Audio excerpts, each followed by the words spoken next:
My parents looked down at my boyfriend not knowing they worked for him. I, 25 years old, recently dated a guy named Eric from a friend of mine.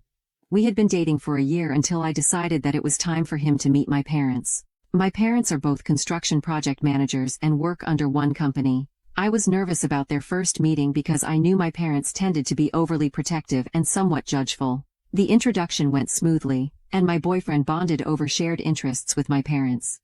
However, the atmosphere shifted when the topic of Eric's profession came up. My boyfriend mentioned that he worked in construction. My parents assumed that he was a frontline construction worker, a misunderstanding my boyfriend didn't correct. He wanted to be liked for who he was, and not what he did. The conversation began taking an awkward turn when my dad began asking about my boyfriend's work life and bringing his salary into the conversation. My boyfriend told my parents that he made $25 an hour but chose the passion he had for his work rather than his position or income. My parents sneered at my boyfriend, telling him that he wouldn't get far in life with his perspective. They then continued pointing out my occupation and how I was a lawyer. They told my boyfriend that I made twice as much as him when he should be the provider.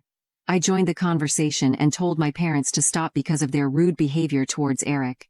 My parents laughed and then began to apologize unapologetically, saying that it was over the line. My boyfriend kept his composure and shifted the conversation to another topic.